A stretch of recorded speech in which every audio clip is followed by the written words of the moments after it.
There's one thing that is driving me incredibly crazy during quarantine, and that is the rubbish quality of nowadays video chats.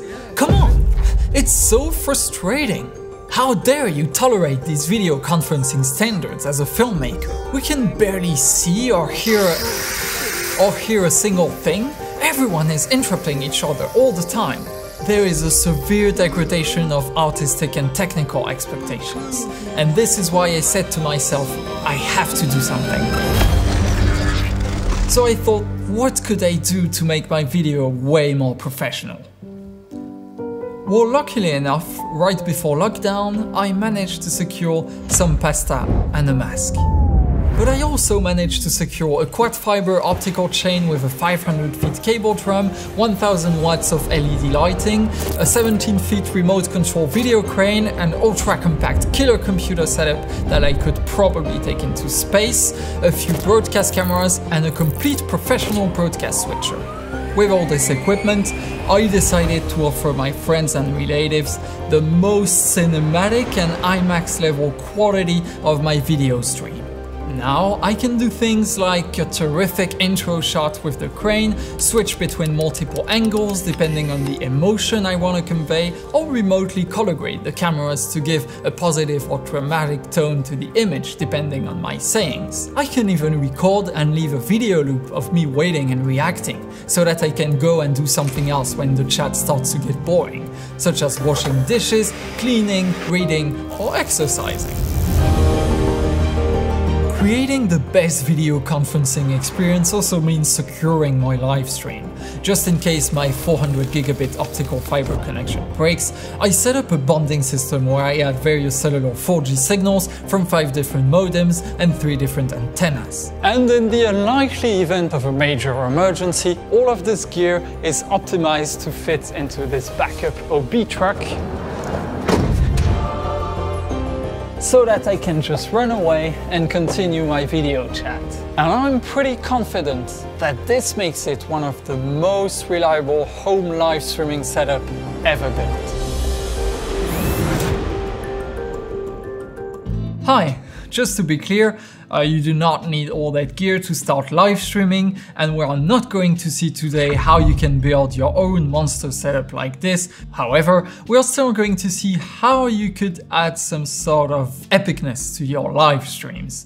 And the information I am about to share with you can be useful in 2 situations. For video chats, or as a content creator if you're just looking for a way to improve the quality of your own live streams, on YouTube for instance, but also as a filmmaker, producer, or agency if you're just curious about this field and wonder how you could offer professional live streaming services for, say, conferences, workshops, concerts. We've had a fast-growing demand for live production and live streaming even before the coronavirus outbreak. So, considering the current situation of the video industry, I thought some of you might be interested in learning a few things about multicam and live productions.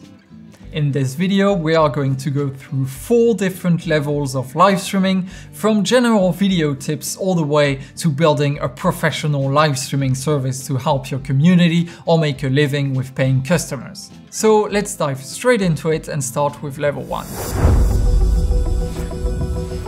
Let's start with a few tips that will be useful even if you just have a phone or a computer. Number 1, sound.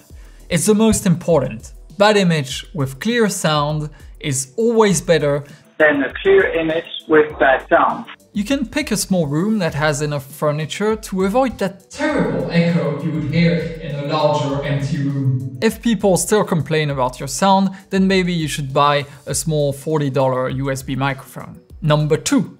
When it comes to image quality, proper lighting is the most important factor. Here is a video chat of my PC webcam. Now look what happens just by improving the lighting using the same webcam. If your camera isn't receiving enough light, it will add noise, and noise literally kills your video quality once it's compressed and sent over the internet. If you don't have any lighting equipment, you can take advantage of natural light during the day. Try and shoot close to a window to maximize the light coming in the camera, but not back facing the window or you will have this horrible backlight. Number 3. a wired Ethernet connection is always more reliable than Wi-Fi. Number 4, I suggest you close all of the other applications when going live just to let your computer breathe, because live video takes a lot of processing power and internet bandwidth. And number 5, try and use your phone on a tripod rather than your laptop. Phones often have much better cameras than computers. There are so many forms of live video, from simple video chats to gaming to playing music, conferences, concerts. Honestly, for video chatting, anything further than buying a webcam or a USB microphone is overkill, I think. However, in many other cases, you might need to go a bit further than that. So let's move to level 2. As a filmmaker, you might already own a DSLR or a video camera, so let's see how you can stand out from the crowd by introducing a very simple piece of equipment. The idea is to replace your computer's average webcam by your DSLR. Most DSLR and video cameras today have an HDMI video output, so you want to get that signal from your camera to your computer. So you might just think, can't I just connect that to the HDMI port of my computer? Well, the catch is that computers and smartphones only offer an HDMI output connection and not an input. It's only one way. So you can't just plug your camera directly into your computer. You need to bring in what we call a capture card. It's a device that does exactly that, convert the HDMI signal of your camera into a common computer input such as USB 3, Thunderbolt 3 or PCI Express for desktop computer. If you're looking for something affordable, I've used a good amount of capture cards, and the one I would recommend is the Elgato Camlink. It's a tiny capture card that converts an HDMI signal into a USB 3 signal and costs about $120. Connect the HDMI cable to your camera, plug the other end into the adapter, and then connect that device to your computer. Then whenever you're using video, select this device instead of your webcam in the settings. That way, you can use the video and audio from your high-quality camera as a webcam and broadcast directly on Skype, YouTube, Facebook, or from the web interface of your favorite destination platform. Now, let's not forget the sound as well. If you have a lavalier microphone, you can use it and plug it into your camera. The audio will be sent through the same HDMI connection. If you don't have any microphone input on your camera, I'd recommend you just add an external USB sound card to your computer on which you can plug an XLR microphone. That red sound card is the Focusrite Scarlett. I use it every day and I love it. For creatives, I think it's definitely a good investment in the long term. Of course, an alternative and easier way to have proper sound would be to buy a microphone that has a USB connection, such as the Rode NT USB, for instance. But you can find cheaper ones as well. So with this level, we've seen how you can replace your laptop's integrated camera with a more professional camera. Now let's go one step further and see how we can add a second camera.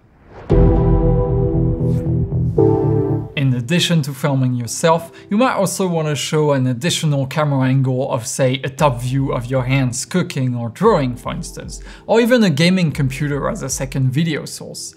There are two ways you can add a second camera.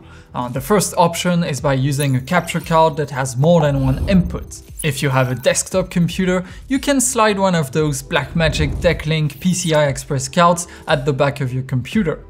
Bear in mind that you will not be able to live stream directly on the YouTube or Facebook web interface like we did at stage 2, because since you have more than one source, you need to do some live video editing before streaming the signal.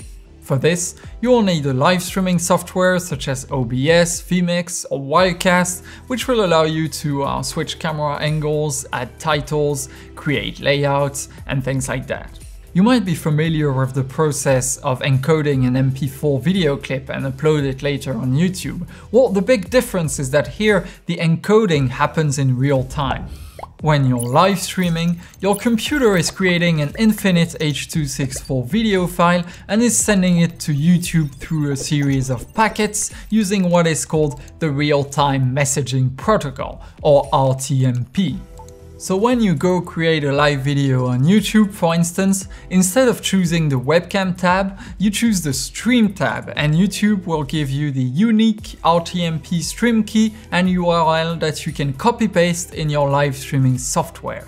In a nutshell, the HDMI video signals from your cameras go into a PCI Express capture card, are processed inside your computer, get all the video effects, and then the final video gets encoded in real time and uploaded to your destination over the internet in small packets. Now there is one major drawback to this option.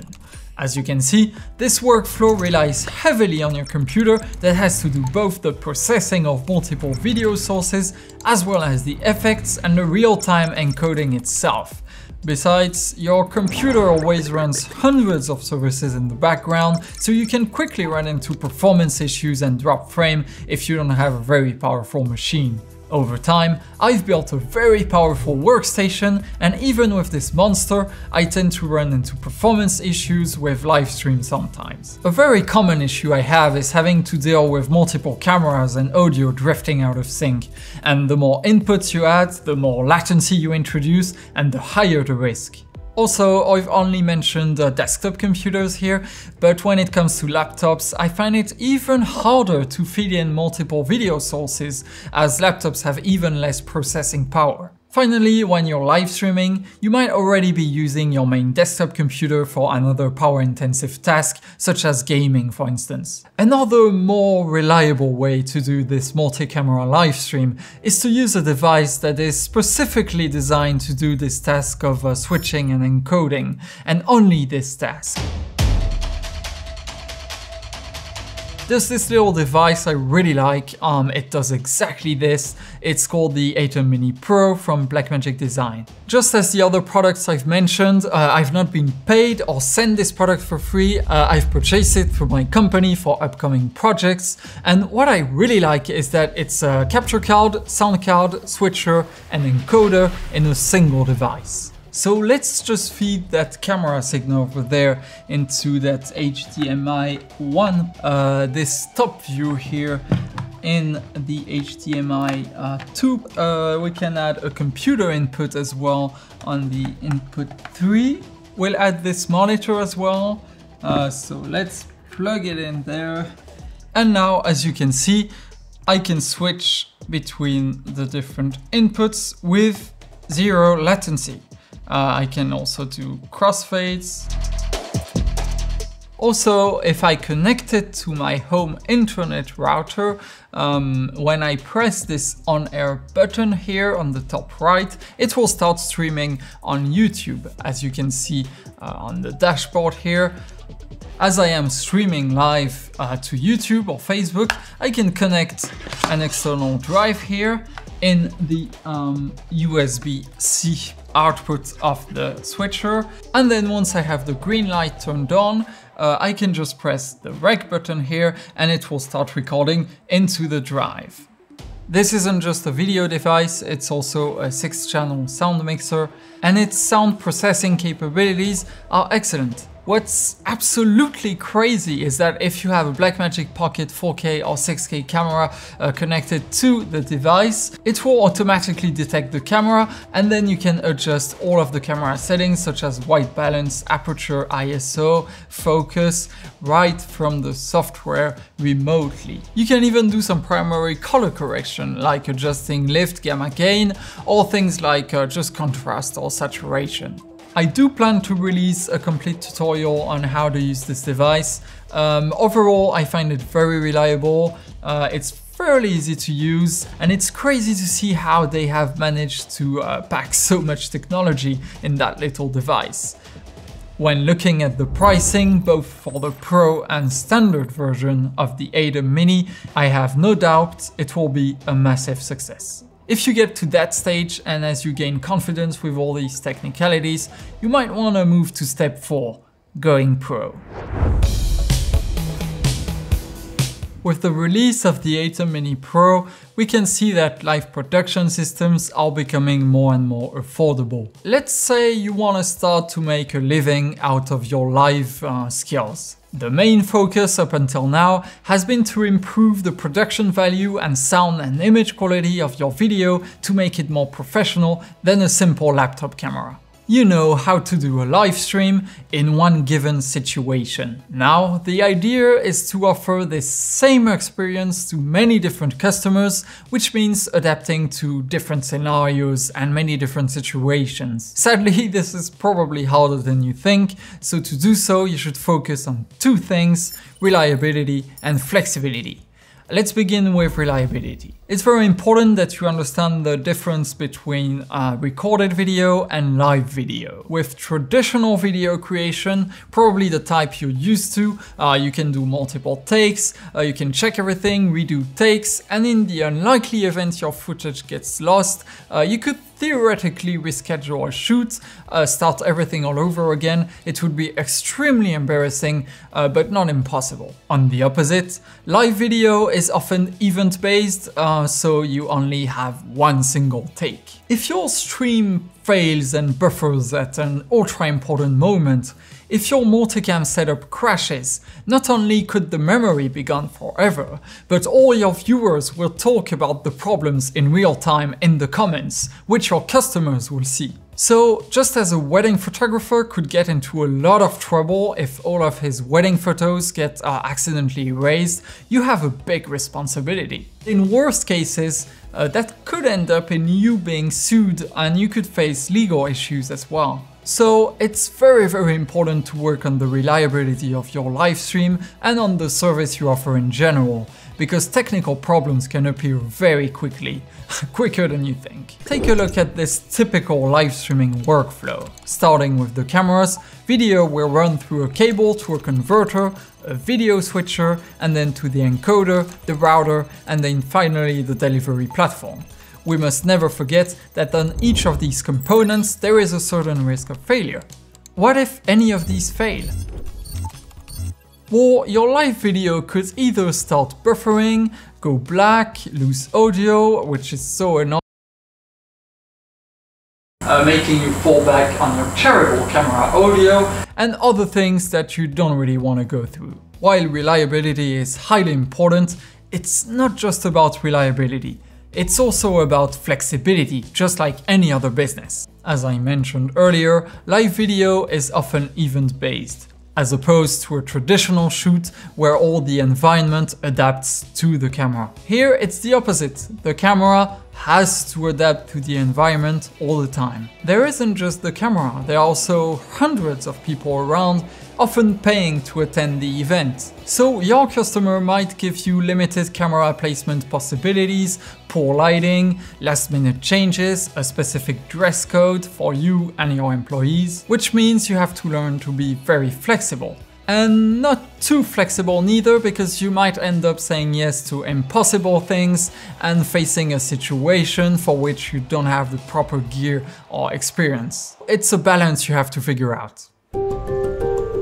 Now, there are so many more things to say that I would like to share with you in further details, but that video is already 20 minutes long, so I decided to create a complete online live streaming course. I will talk about everything you can do to improve the reliability of your workflow, how to prepare for big projects, pro gear, practical tips, and many more things that can help you grow a live streaming business. If you're interested, follow the link in the description. Other than that, I do plan to continue releasing curiosity videos and tutorials on this channel to keep sharing knowledge for free as much as possible. And I saw that you are now 100,000 talented video makers to follow the ZebraZone channel. It's just the beginning of an incredible ride, so from the bottom of my heart, thank you so much.